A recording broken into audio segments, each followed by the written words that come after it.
Bienvenidos, bienvenidas a esta edición de hoy de Sobre la Mesa, martes 26 de noviembre del 2024, Semana de Acción de Gracias. Ya está no solamente todo el mundo en el mood de Acción de Gracias, sino también en el mood navideño. ¿Cuáles son los temas que voy a estar discutiendo con ustedes en la tarde de hoy? Informe de la Contralora valida lo que sabíamos, atrasos e irregularidades en la Comisión Estatal de Elecciones con el registro electrónico. Afloran las diferencias entre el PIB y Movimiento Victoria Ciudadana sobre escaños de adición por minoría.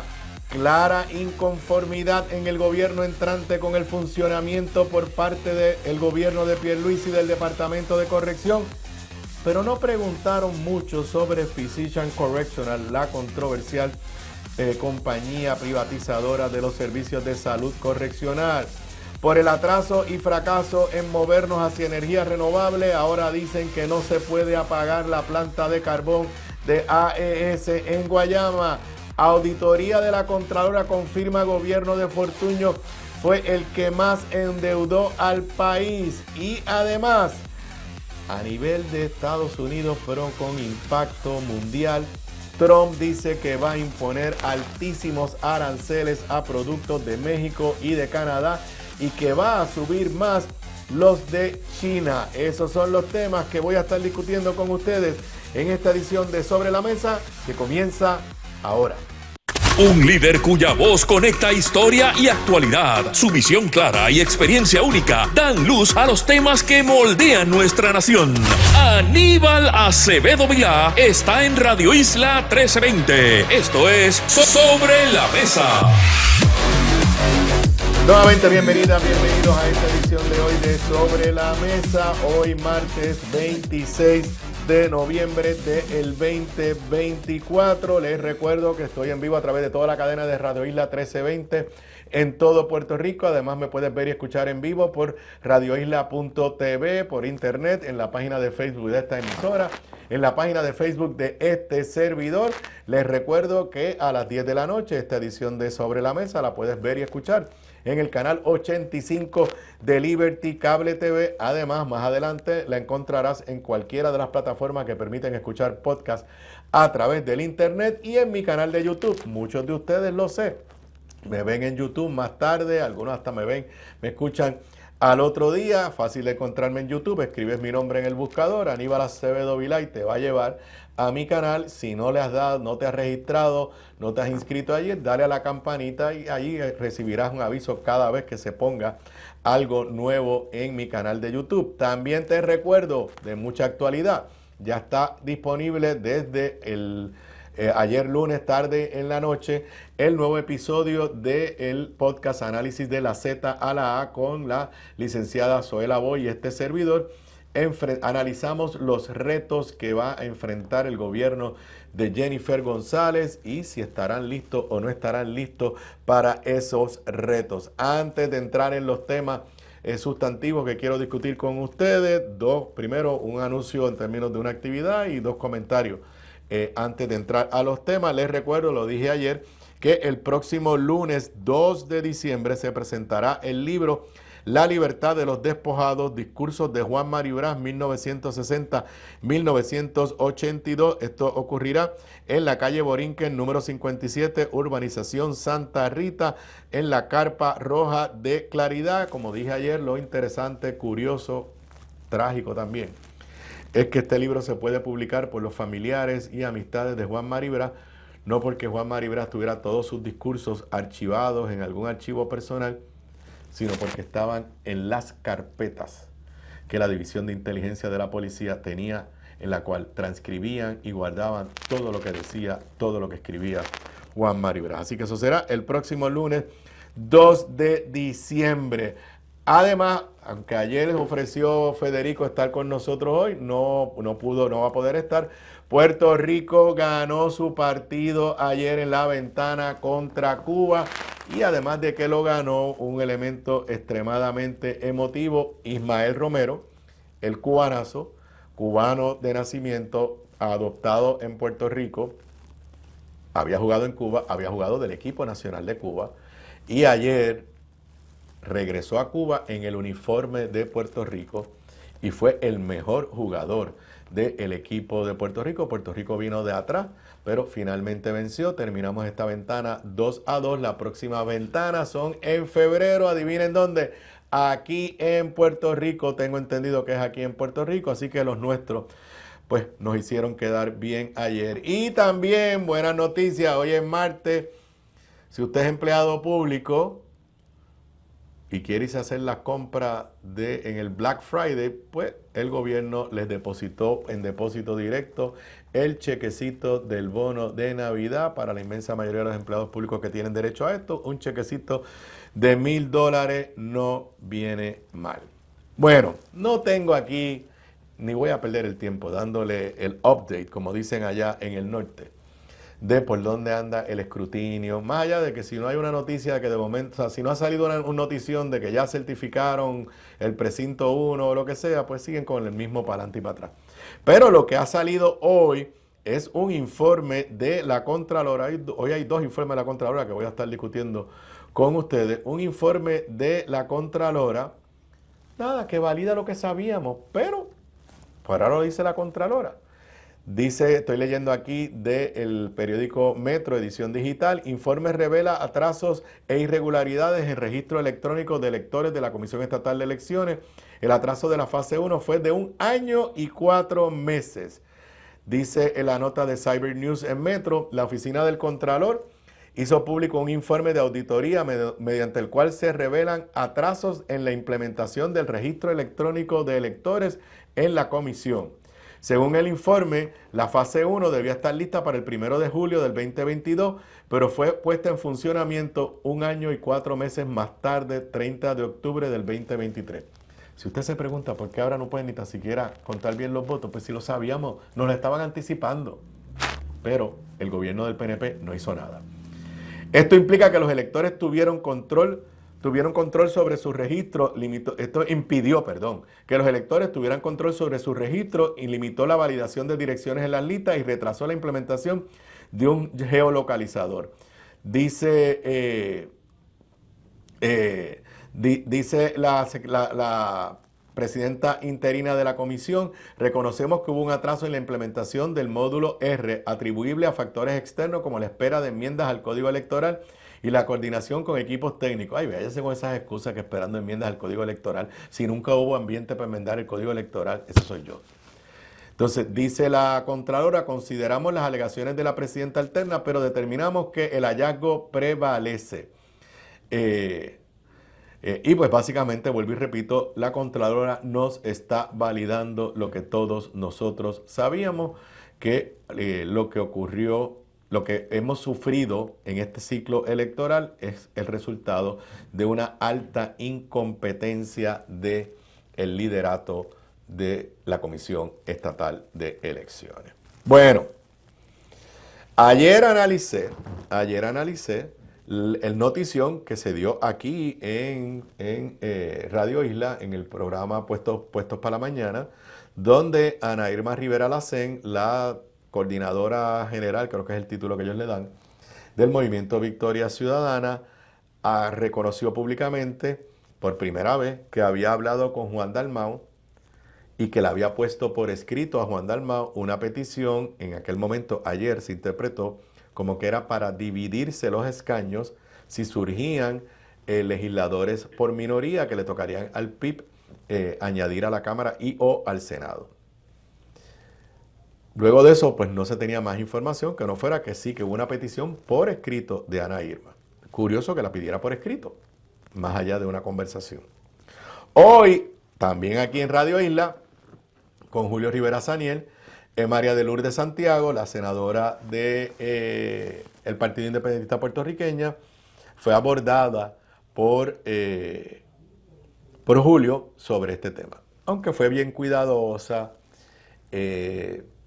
no criticó a Ana Irma y a Victoria Ciudadana, dijo varias cosas interesantes.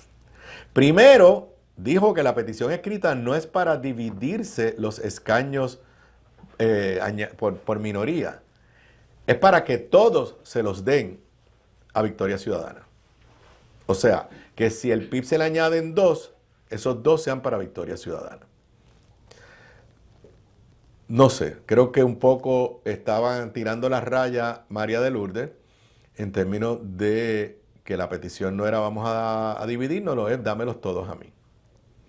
Luego de eso, pues dijo que todo esto era especulativo, pues porque todavía no se sabe si va a aplicar la ley de minoría, lo cual es cierto. Y entonces, María de Lourdes levantó un issue legal. Yo ayer le di mi opinión, pero ella cita una opinión del Tribunal de Apelaciones. Mi opinión, mis expresiones que hice ayer era a base de lo que yo conozco como la jurisprudencia a nivel del Tribunal Supremo de Puerto Rico. Pero ella alega que si un senador o representante añadido por la ley de minoría, que de verdad no es la ley, es la Constitución de Puerto Rico, renuncia, no le pertenece el escaño al partido, sino que entonces tendría que ir el próximo que le tocaba según la elección anterior. Yo no conozco esa opinión a la que hizo referencia María de Lourdes, no estoy negando que exista, pero me parece un poco extraño porque la vacante puede ocurrir al principio del cuatrienio, pero puede ocurrir en el tercer año del cuatrienio. Entonces, en el tercer año del cuatrienio, alguien, vamos a imaginarnos que muere. Un senador o representante de estos que entró por ley de minoría. Entonces, vamos a ir a los resultados de una elección 3 años atrás. Desconozco, pero no hay la más mínima duda que María de Lourdes Santiago quiso ponerle un freno, esa es mi interpretación, a esta discusión. Yo repito lo que dije ayer. Si es cierto que ellos quieren mantener la alianza, si eso es cierto, y Juan Dalmau sigue hablando de la alianza, y las líderes de Victoria Ciudadana siguen hablando de la alianza, si es cierto que ellos quieren seguir proyectando una alianza de cara al futuro, yo honestamente pienso que deben buscar la forma de lograr que si hay esos escaños adicionales, por lo menos alguno le toque a Victoria Ciudadana, pero eso le toca a ellos, no nos toca a nosotros. Veremos a ver qué sucede. Si es que finalmente aplica la ley de minorías, que vuelvo y repito, pues no necesariamente sabemos en este momento si habrá de aplicar. Bueno, señoras y señores, siguen la confrontación en los comités en las vistas de transición entre el comité de entrante de Jennifer González y el comité saliente, el comité de Pedro Pierluisi. Ayer el tema principal lo comenté, pero en términos generales, porque no tenía todos los datos, fue el Departamento de Corrección. Es la historia principal en casi todos los medios. En el periódico El Nuevo Día auguran cambios dramáticos en la vista de transición. Salió a relucir que la secretaria Ana Escobar Pavón aprobó 71 destaques de empleados. Salieron básicamente dos temas que quiero discutir con ustedes. Número uno, eso de los empleados en destaque. Número dos, que hay un montón de informes que se suponía que el Departamento de Corrección tuviera listo y que está atrasado. Y número tres, como que no hubo muchas preguntas sobre la compañía privatizadora de los servicios de salud, Physician Correctional. Vamos cada uno de estos puntos. Dice la nota de Leisa Caro en el periódico El Nuevo Día. A pesar de haber reclamado que no hay suficiente personal en el Departamento de Corrección, la secretaria Ana Escobar aprobó reubicar a 71 empleados de la agencia que hasta el 31 de diciembre se mantenían laborando en la Asamblea Legislativa, la Comisión Estatal de Elecciones, el Departamento de Hacienda y los municipios de Cabo Rojo, Utuado y Yauco. De los 71 empleados en destaque, 35 son oficiales correccionales, indicó Escobar Pavón a preguntas del licenciado Marcos Rodríguez Gema, miembro del Comité de Transición entrante, quien a su vez cuestionó esta práctica. Cita textual: oficiales correccionales en este tipo de agencias que usted está mencionando no veo que hacen allí. Por lo que usted ha dicho, hay una necesidad de personal en el sistema y tenemos 71 afuera. ¡Wow! Hay una queja de que no hay suficientes oficiales correccionales, de que faltan empleados. El destaque no es un derecho del empleado. El destaque solamente se da si el secretario o jefe de agencia lo autoriza. Lo tenemos que decir. Ana Escobar era la directora de movilización coordinadora de movilización en la campaña primarista de Pedro Pierluisi. Entonces el interrogante que uno se hace es, ¿por qué tú dejas ir empleados? Además, empleados de custodia, esos son guardias entrenados que pueden utilizar armas. O sea, no es solamente que el Estado reclutó a un empleado, es que el Estado se gastó dinero en adiestrarlo, en equiparlo. Y entonces están en la legislatura, en la Comisión Estatal de Elecciones, en 3 municipios PNP, Cabo Rojo, Utuado, Yauco. ¿Con qué cara tú vas a decir que te hace falta personal cuando tú mismo le estás permitiendo que se vayan, sabe Dios, a hacer qué en otras agencias de gobierno? Preocupante. Segundo tema, como les dije, que no se rinden los informes. Dice la nota del periódico El Nuevo Día. Aunque alegó que contaba con la información, Escobar Pavón no pudo proveerle al Comité de Transición estadísticas actualizadas sobre fuga y captura, detección de droga, muertes en las cárceles, reincidencia y registros e incautaciones. Todos estos informes tienen retrasos de entre 2 y 7 años en su radicación. O sea, informes de cuánta gente se fuga. Informes sobre el consumo de drogas en las cárceles, por amor a Dios. Entre 2 y 7 años de atraso porque no se presentan. Cerca de las 5 p.m. de ayer, ninguno de los documentos había sido entregado, dijo Ramón Luis Rivera, presidente del Comité de Transición. Otro punto que cuestionó el comité fue la ausencia de un plan para mantener el aumento salarial de $500 mensuales dados a los oficiales correccionales a través del uso de fondos federales de emergencia que no están disponibles. Y obviamente el titular del comité entrante, esta señora obviamente se va, ella dice que se va a retirar a fin de año, que corrección está en malas manos, ahí está el titular, auguran cambios profundos, dramáticos, en el periódico El Vocero, informes atrasados y fallas administrativas en corrección. Pero voy a la nota de Noticel que trae un ángulo diferente, a mi entender, importante. Dice, mientras en transición, esta es una nota de Oscar Serrano, mientras en transición se discuten por contratos de salud correccional, dueños se vacunan con los que entran. Y lo que está diciendo Oscar Serrano es que no hubo muchas preguntas sobre Physical Correctional, pero que a la misma vez Physical Correctional, en medio de todo este revolú, le estuvo dando donativo a Tomás Rivera Chat, a Johnny Méndez y a candidatos del PNP. Dice el subtítulo, el Comité de Transición entrante dejó mucho sin discutir sobre el contrato controvertible de Physician Correctional Service. Voy a la nota. El contrato de la empresa Physician Correctional, el que más controversia le generó este cuatrenio al Departamento de Corrección, particularmente en el caso del asesino en serie Hermes Ávila, provocó intercambios limitados y superficiales en la vista del Comité de Transición del lunes. Como le dije, este es un enfoque donde único lo vas a encontrar en Noticel. El caso de Ávila protagonizó la discusión pública el verano, poco antes de la primaria. Y obviamente sabemos, el hombre que salió no debió salir, que fingió, que cogió a todo el mundo, que no se hicieron los exámenes médicos y que después asesinó lamentablemente a esta mujer.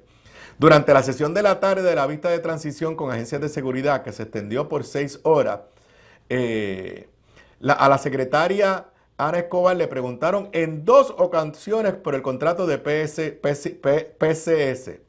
Su contestación fue la misma y el comité entrante lo dejó ahí, que no le canceló el contrato por el episodio de Ávila Vázquez porque una auditoría que encomendó reveló fallas en el manejo de documentos, pero no violaciones al contrato ni en la prestación de servicios, y que una investigación de justicia no había encontrado conducta criminal, sino solo posible mala conducta profesional de parte de los médicos.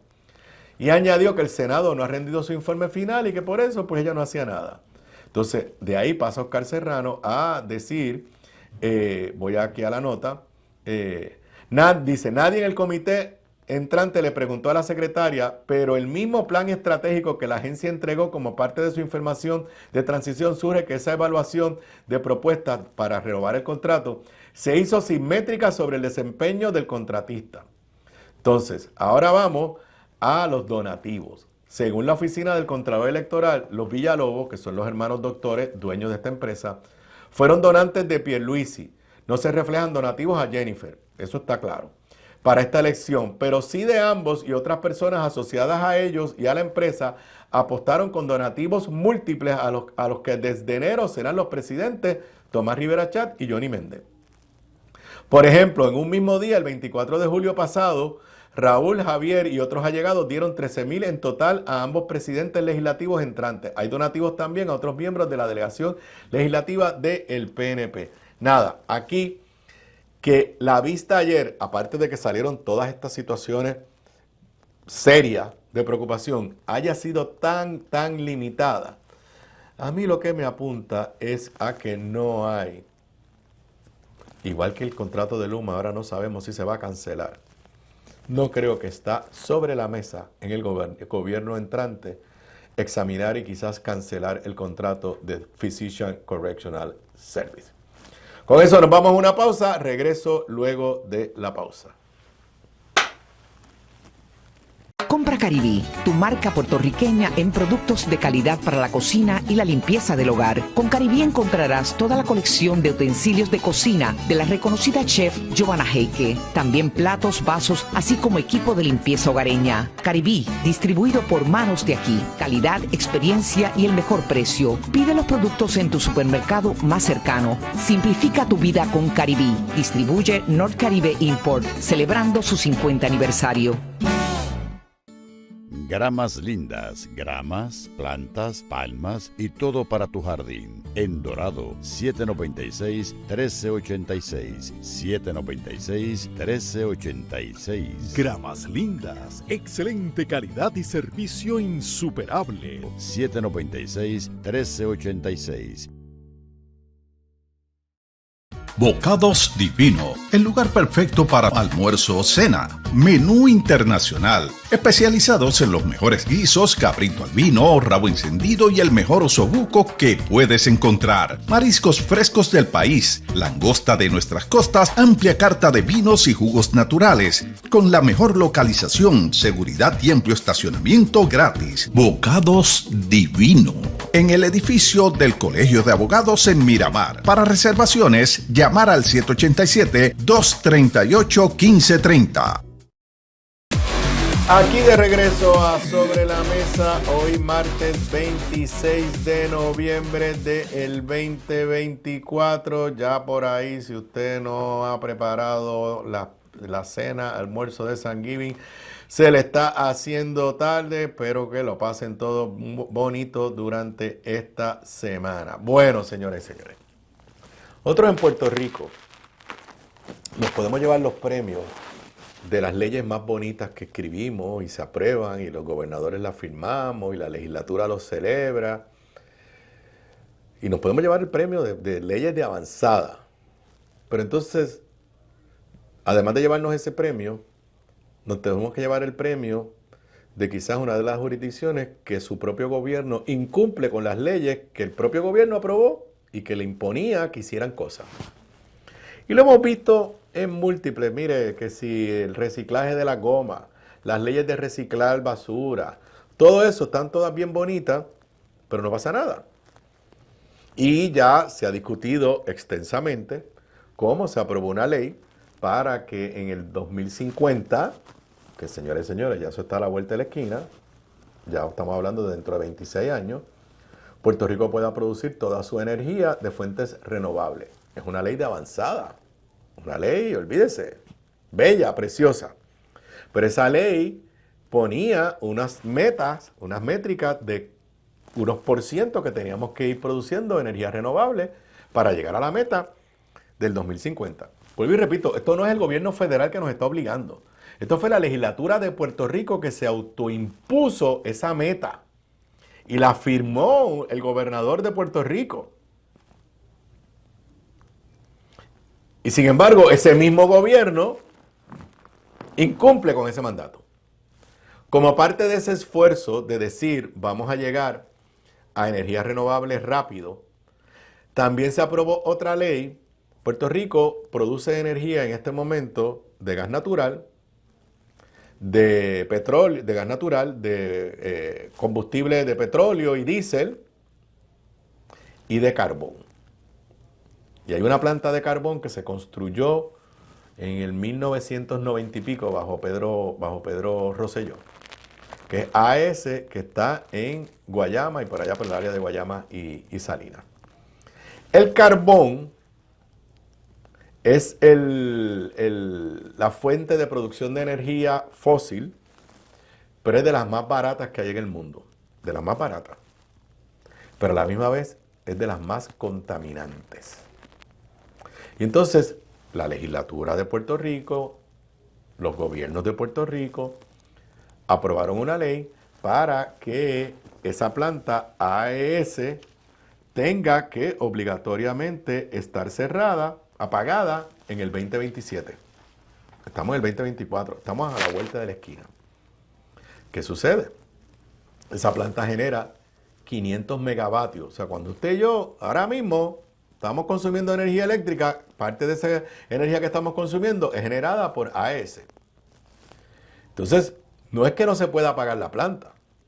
Tú la puedes apagar.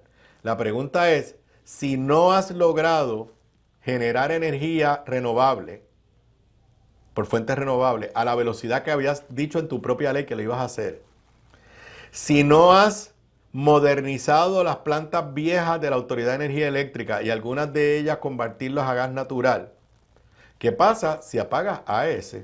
Bueno, puede ser la historia de primera plana del periódico El Nuevo Día de hoy.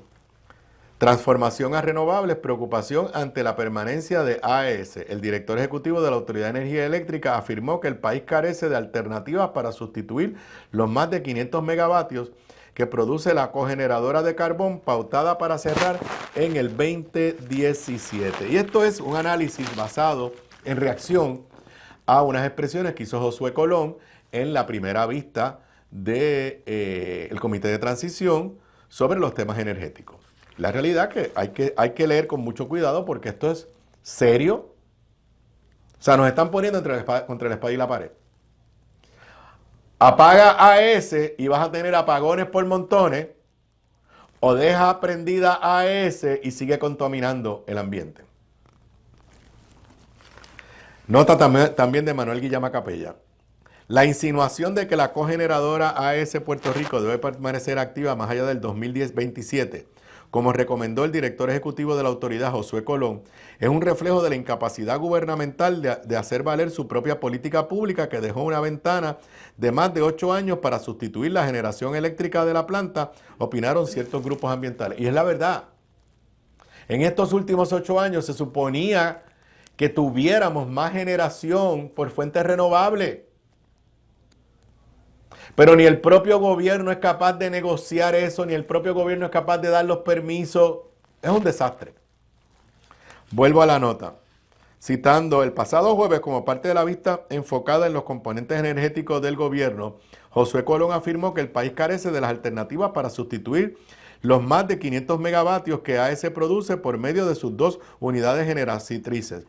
La Ley 17 del 2019 estipuló que a partir de enero del 2028 en Puerto Rico no se podría producir más energía a base de carbón, fecha que se dispuso para coincidir con la expiración del contrato de AES, que hasta ahora cubre cerca de 1/6 parte de la demanda.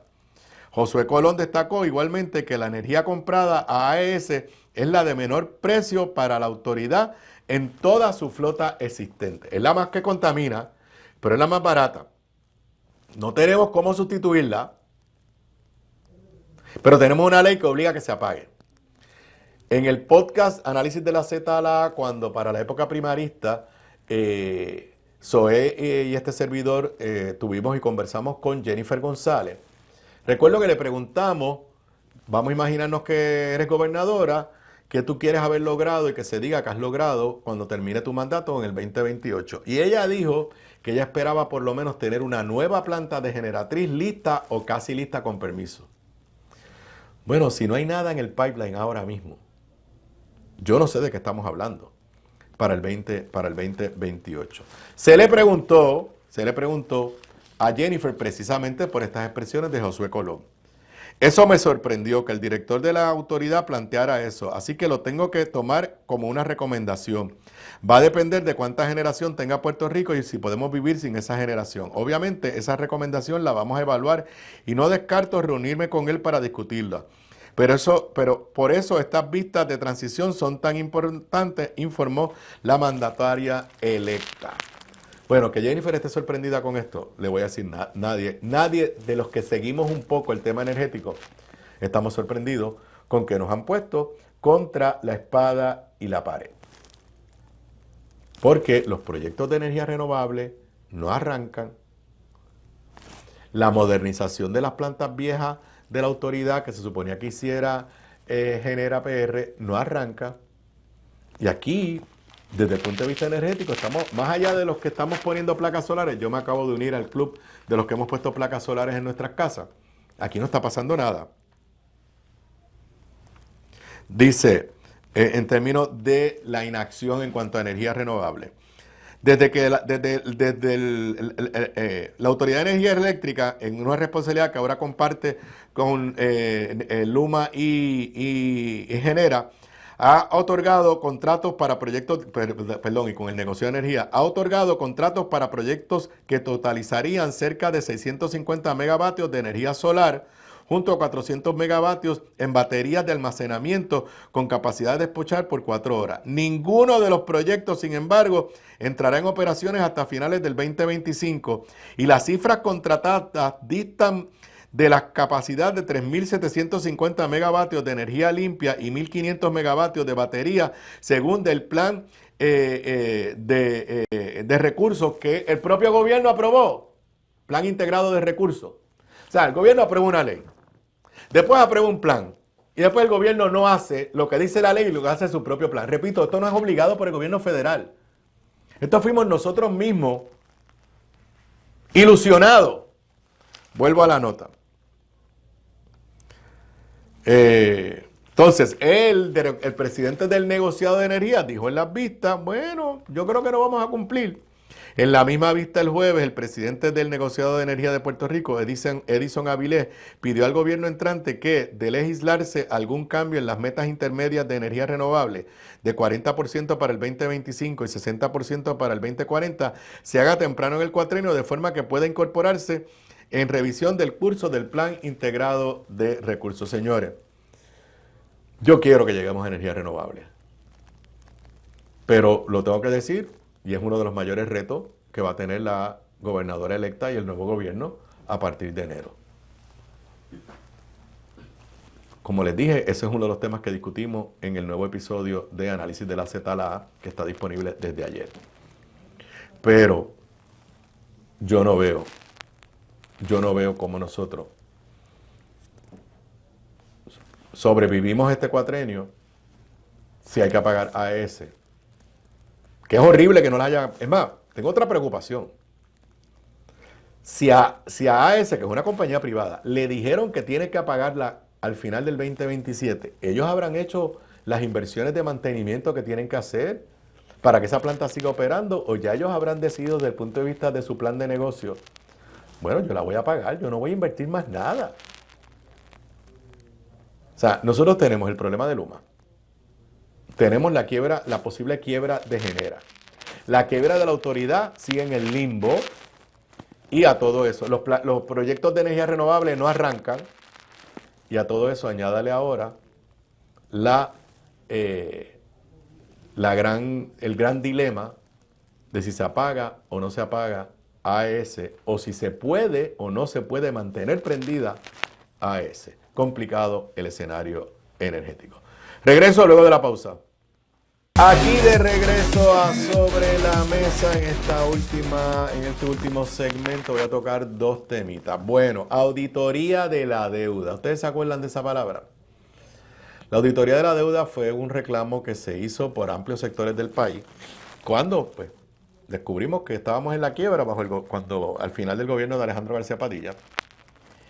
E inclusive, y hay que reconocerlo, bajo ese gobierno se aprobó legislación para crear una comisión ciudadana de una composición diversa para auditar la deuda. Cuando llegó Ricky Rosselló y el PNP, eliminaron esa comisión, derogaron esa ley y quedó en nada. ¿Por qué era necesaria la auditoría? Para saber, antes de ponernos a negociar la deuda y a decidir a cuánto le íbamos a pagar a quién, si toda la deuda era legal o no era legal.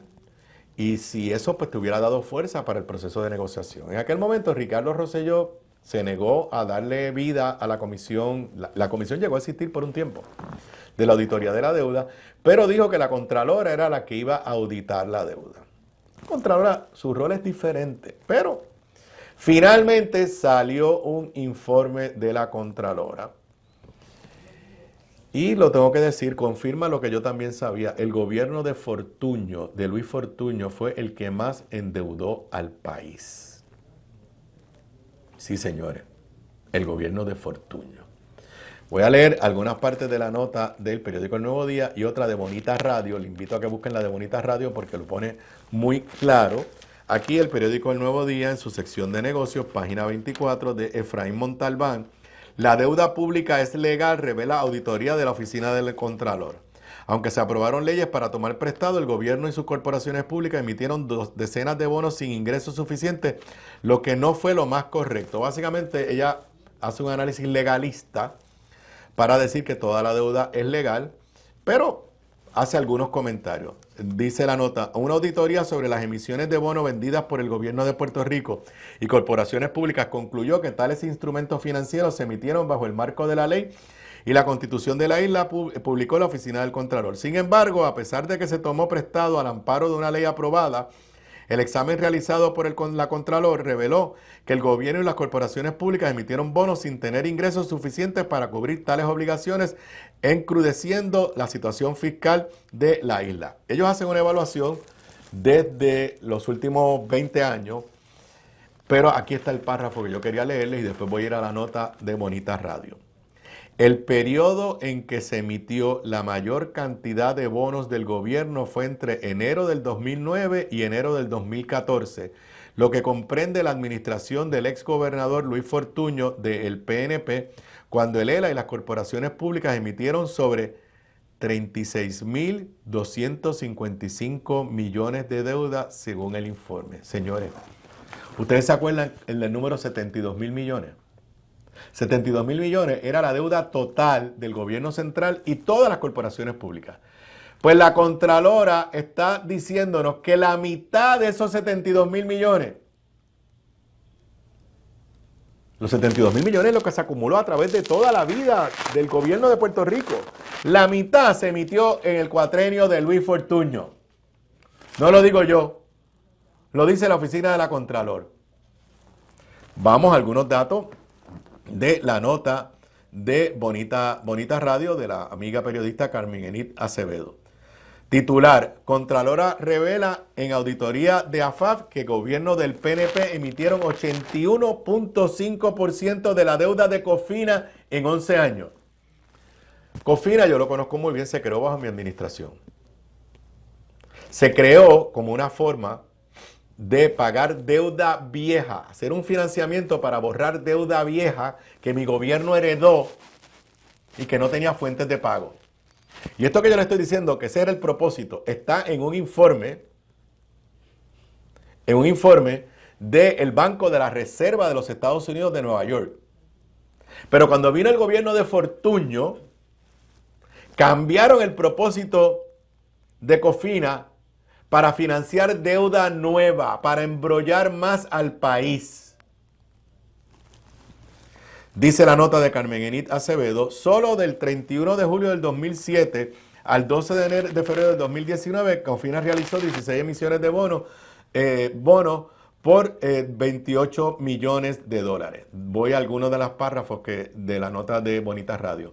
La auditoría de la Oficina de la Contralora, entre enero, trae información que coloca a las administraciones del PNP en el Ejecutivo y el Legislativo emitiendo y aprobando emisiones de bonos bajo la corporación del Fondo de Interés Apremiante Cofina que resultaron en déficit ascendente a 110 millones sin fuentes de repago y su índice de endeudamiento fluctuó entre el 94.28 y el 97.9%. Durante los años fiscales del año 2007 al 2008, al 2009 al 2010, del 2011, 2012, 2013, Cofina no tuvo ingresos suficientes provenientes del IBU por 1.650.000. Voy a ir un poquito más adelante. Dice Carmen Enid. Estoy aquí leyendo.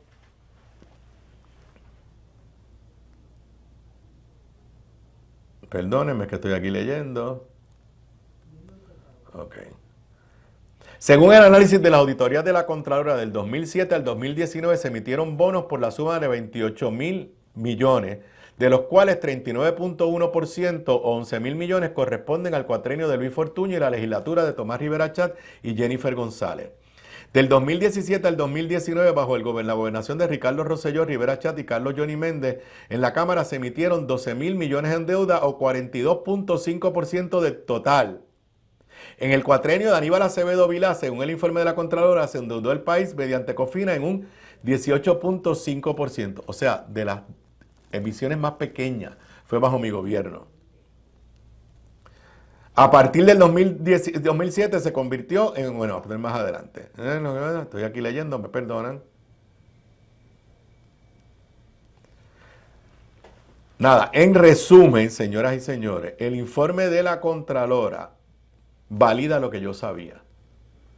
Bajo mi gobierno se emitieron como 5.000 millones bajo Cofina. Cuando Fortuño salió, Cofina andaba por 15.000 millones de dólares. Está la emisión de bonos de la Autoridad de Energía Eléctrica.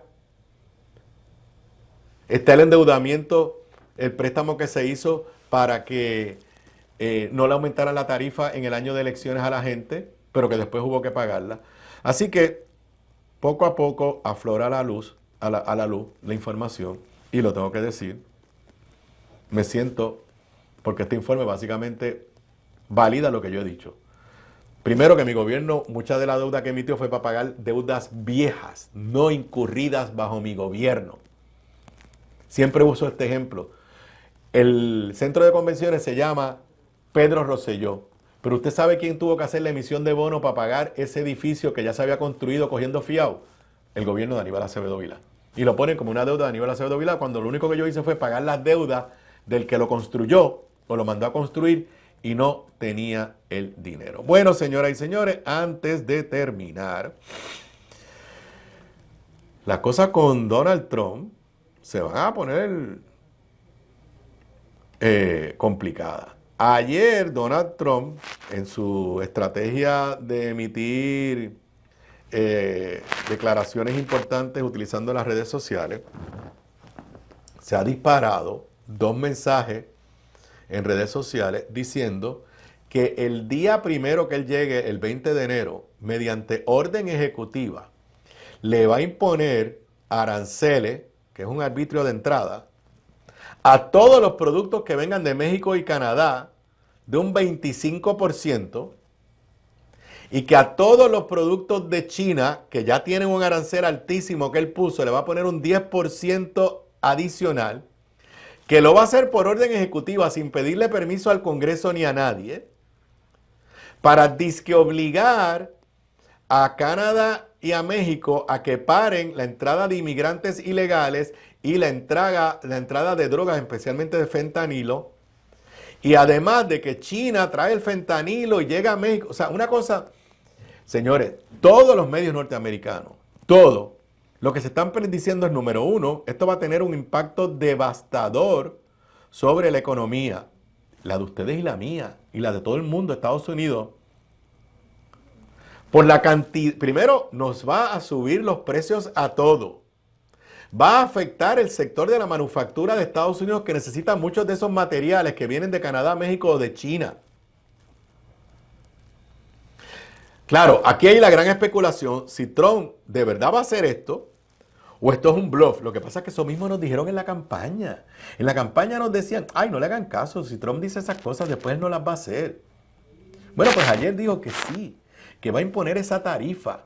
México y Canadá tienen un mercado libre con los Estados Unidos. Donald Trump va a violar los tratados de libre comercio con México y Canadá. Y vuelvo y repito, el efecto va a ser sobre el bolsillo de todos nosotros. Ya China contestó que una guerra de tarifas no le conviene a nadie. Porque entonces lo que va a pasar es que esos países van a decir, pues si tú vas a castigar mis productos, pues yo voy a castigar los tuyos. Y entonces lo que se produzca en Estados Unidos va a ser más caro venderlo en México, en Canadá y en China. Pero Trump lo dijo en la campaña. Si algo hay que reconocerle es que ese señor está poniendo en vigor, sin haber juramentado, todo con lo que amenazó en la campaña.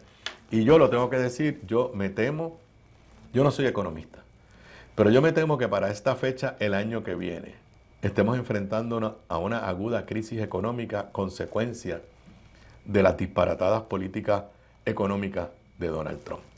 Bueno, con eso yo me despido por hoy. Lo próximo aquí en Radio Isla 1320, el informe del tiempo con su Hailey López Belén. Y luego Noches con Sentido con Carlos José Ortega.